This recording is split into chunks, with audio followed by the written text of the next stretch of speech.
Hey everyone, and welcome in. Today we're going to be taking a deep dive into something that might not sound super exciting at first.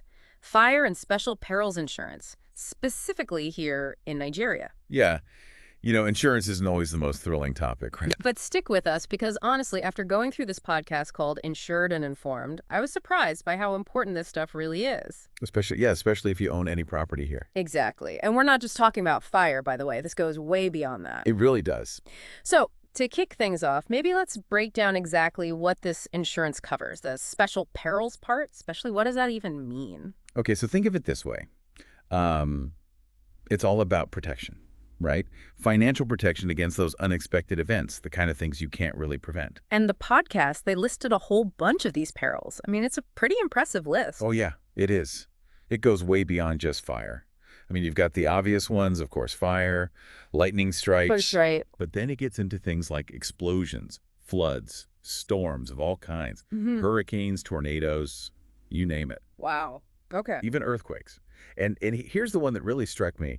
It covers damage from riots and civil unrest, too. Oh, wow. Yeah, that's not something you can exactly ignore here in Nigeria. Not at all. And that's actually one of the things that makes this kind of insurance so important here. I was just thinking that it seems like it's almost tailored to the specific risks we have in Nigeria. It's not a one-size-fits-all kind of thing. Exactly. You hit the nail on the head. You see, it's easy to think, oh, fire, that'll never happen to me. But, the Insured and Informed podcast, they actually shared some pretty sobering statistics. Like, they said the average cost to rebuild a fire-damaged home in Lagos, it can be as high as 150,000 naira per square meter. Wow, that's a lot. Yeah, that's serious money. It is. And then on top of that, you have to factor in the weather. We all know how unpredictable it can be here. Oh, yeah, the rainy season especially. Those downpours can be intense. Right? Heavy rains, flooding. And then there's the wind, too. We get some pretty strong windstorms that can cause a lot of damage. And a lot of people probably don't realize that their standard insurance might not cover all of that. A lot of those standard policies, yeah, they kind of fall short when it comes to these specific perils. And like you mentioned earlier, the civil unrest piece, that's another thing that a lot of standard policies don't address at all. And that's where this fire and special perils insurance, that's where it really comes in handy. It fills in those gaps. It provides that extra layer of protection. It's about being prepared for the unexpected, even if you think those things are unlikely to happen. Exactly. It's about peace of mind, knowing that you're covered no matter what. And there's another thing, too. A lot of people don't realize this, but the podcast mentioned that often if you have a mortgage, your lender will actually require this type of insurance. Oh, interesting. So it's not even always optional in those cases. Right, exactly. They want to make sure their investment is protected, which in turn, protects you as a homeowner, too. Okay, so we've established that this insurance is important, especially in Nigeria. But how does it all actually work in practice? Like, what's the process? Well, the Insured and Informed podcast, they did a really good job of breaking it down, and it's honestly not as complicated as you might think. It all starts with getting a quote and buying a policy. Yeah, makes sense. And that's when the insurance company, I assume that's when they assess your property and all that. Yeah, exactly. That's when they kind of figure out the risks associated with it. Okay, so what are they looking at specifically? So they consider a lot of factors, actually, like what type of building is it? Is it a house, a commercial building? What materials is it made of? How old is it? They even look at things like, do you have fire suppression systems installed? Basically anything that could impact, the likelihood of something happening or how bad it could be. So they're really looking at the whole picture, trying to assess that risk. Yeah, exactly. And I'm guessing location plays a big role too, right? Huge role. They look at things like, are you close to water? What's the history of flooding in that area? Even the crime rate. I wouldn't have thought of that. And of course, being near a fire station or having access to fire hydrants, that could be a big plus. Yeah, makes sense. It's like a giant puzzle, isn't it? All these different factors feeding into the equation. It really is. And, your personal history can even come into play, too. Really? How so? Well, they definitely look at your claims history. If you've filed a lot of claims in the past, they might see you as a higher risk. So it's like a credit score, but for insurance. Yeah, kind of. So it's always a good idea to be proactive and take steps to minimize those risks yourself, too. Yeah, absolutely. Prevention is key, right? Exactly. It's not just about getting the insurance. It's about being responsible. Okay, so let's say you've gone through all of that. You've gotten your quote, you've got your policy, and then something happens. Disaster strikes. What happens next? How do you actually make a claim? Well, first things first, you need to contact your insurer as soon as possible. Okay, right. Report the incident. Exactly. And then they'll send out an adjuster. An adjuster? Yeah, think of them as kind of like an investigator for insurance claims. No, okay. So they'll come out, assess the damage, verify everything, make sure everything adds up. So it's not just about taking your word for it. Right. They need to see it for themselves, document everything, and then assuming everything checks out, you'll get compensated for your losses. Okay, so that's the process in theory. But what really brought this home for me was that story in the podcast about, I think his name was Mr. Aid. Oh, yes, Mr. Aid. That was a powerful story. Yeah. Can you remind us what happened to him? So Mr. Aid, he owned a shopping complex in Lagos. Mm. And unfortunately, a faulty generator, it started a fire. Oh, wow. And the fire, it ripped through several shops, caused I think it was over 50 million in damages. Oh my gosh. Yeah, it's a reminder that these things, even though we hope they never happen, they can have a huge impact. Absolutely. And the podcast did a really great job, I think, of contrasting two scenarios. Like, what would happen if Mr. Aid had this fire and special perils insurance versus if he didn't? And it was pretty stark difference, right? Oh, night and day, night and day. In one scenario, he's facing financial ruin, potentially losing everything. Right, right. And in the other, his insurer comes in, covers the damage, and he's able to rebuild, get back on his feet. Wow, it really shows you the value of having that safety net. Exactly. And that's why this type of insurance is just so crucial, especially here in Nigeria. It's not just about abstract policies. It's about real people and real consequences. It is. And I think Mr. Aid's story really drives that point home. Absolutely. So we've covered a lot of the basics, but there's a lot more to explore here, right? Oh, yeah. We haven't even touched on things like, the different types of coverage available, what can affect your premium, or even how to choose the right policy for your specific needs. Okay, well, I'm definitely intrigued. I guess we'll have to save that deeper dive for the next part of this episode. Definitely. There's a lot more to uncover. So stay tuned, everyone. We'll be right back with even more insights into fire and special perils insurance. And, we'll help you figure out what you need to know to protect yourself and your property here in Nigeria. Yeah, looking forward to it. All right, welcome back to our deep dive into fire and special perils insurance. Last time we were talking about how this type of insurance works in practice, from getting a quote to actually filing a claim. But now I'm kind of curious about how the insurance companies actually figure out how much you pay, that premium. Yeah, the premium. It can definitely seem a bit mysterious, right? A little bit, yeah. But it's actually based on, a really detailed risk assessment. The Insured and Informed podcast did a good job of explaining all the different factors that go into it. So break it down for us. What are these mysterious factors that determine how much we have to pay for this peace of mind? Okay, well, I guess the first thing is the property itself. They look at, what kind of building is it? Like, is it a house? Is it a commercial building? What materials is it made of? How old is it? Even things like fire suppression systems. Do you have those?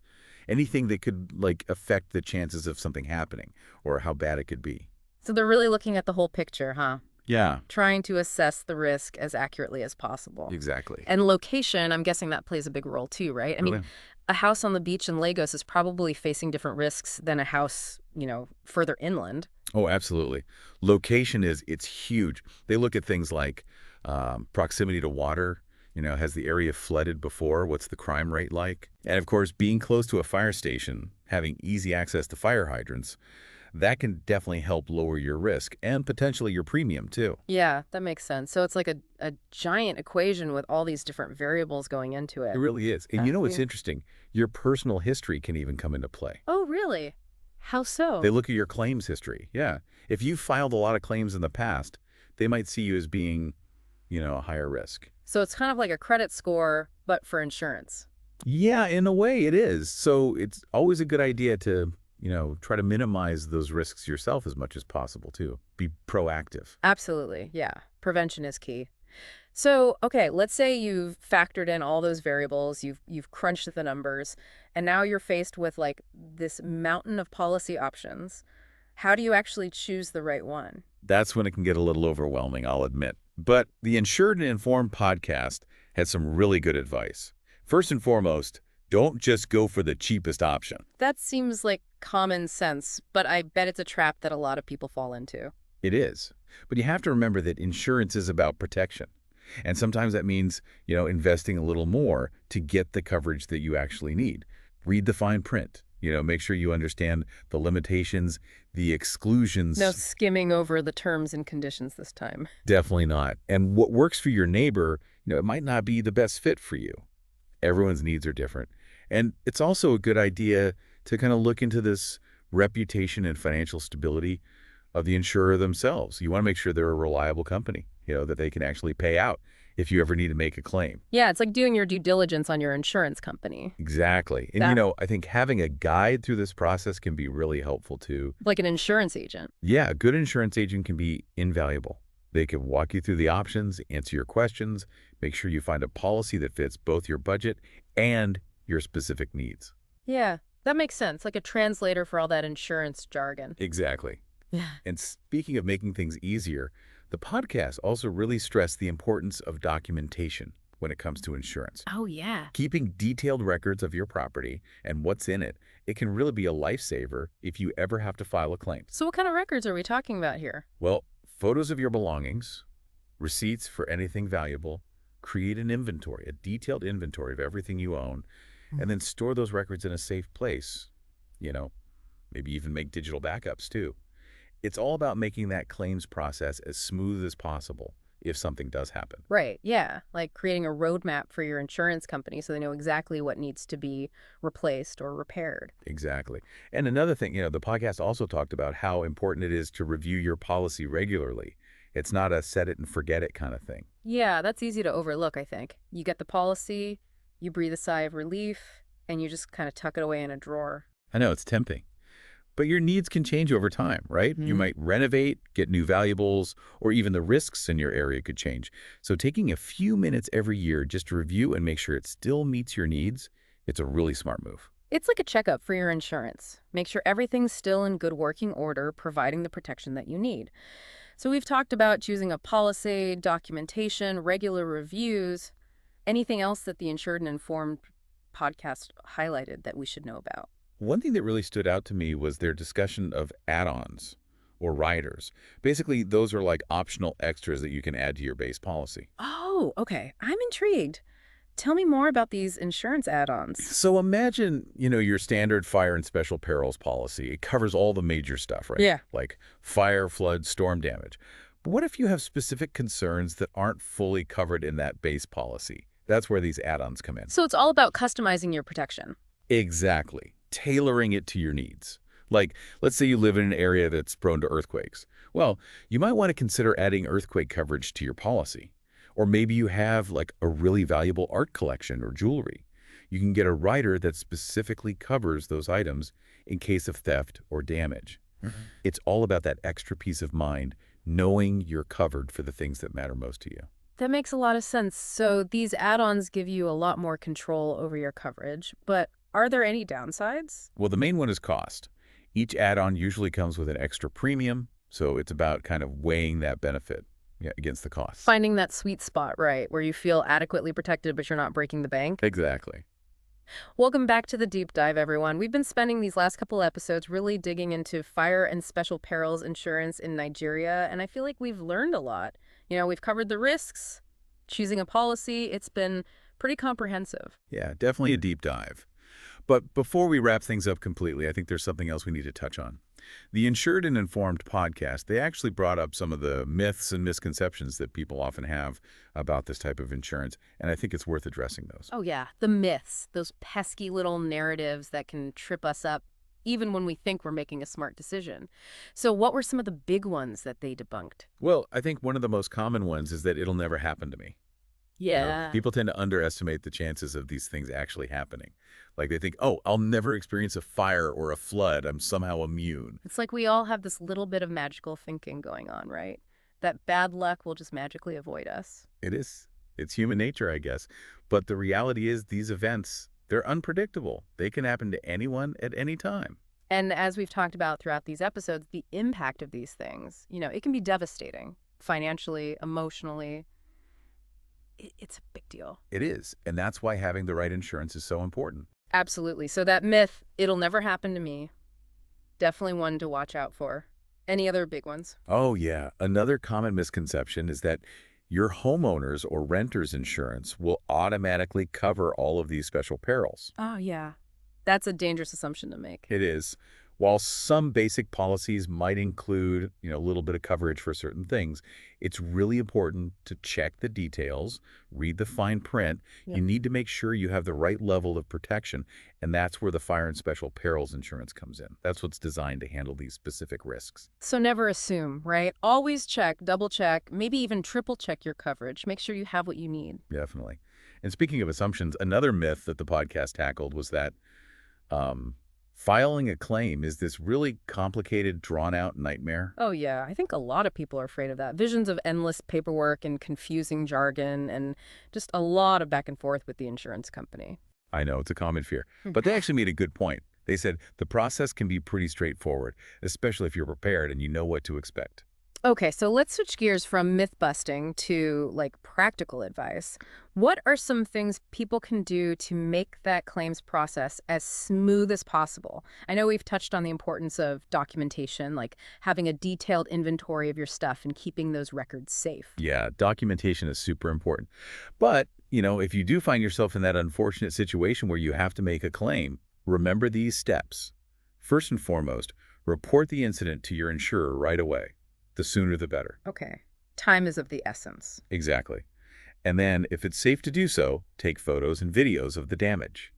That visual documentation can be really helpful. Oh, right, yeah. And then when you talk to your insurer, be clear, be honest. Give them all the information they need, answer their questions. You want to be a good communicator. Yeah, it's about working together, not against each other. Exactly. They're there to help you through this process. And lastly, don't be afraid to ask questions. If you're not sure about anything, it's always better to clarify up front than to, make assumptions and potentially complicate things. Right, yeah. It comes back to that idea we've been talking about, that knowledge is power. Yeah. And being informed is the best way to protect yourself. Absolutely. And I think that's a good note to end on. Yeah, I think we've covered a lot of ground here. We've debunked some myths, given some practical tips, and hopefully given our listeners the knowledge they need to protect their property. It's not about living in fear, right? It's about being prepared and having peace of mind, knowing that you have a safety net. Exactly. So everyone listening, take the time to think about your situation, consider the risks that you might be facing, and then explore the insurance options that are out there. And don't hesitate to reach out to an insurance agent, someone you trust, if you need help. Because at the end of the day, when it comes to protecting the things that matter most, being informed is really the best insurance you can have. Thanks for joining us on this deep dive into fire and special perils insurance. Until next time, stay curious, stay safe,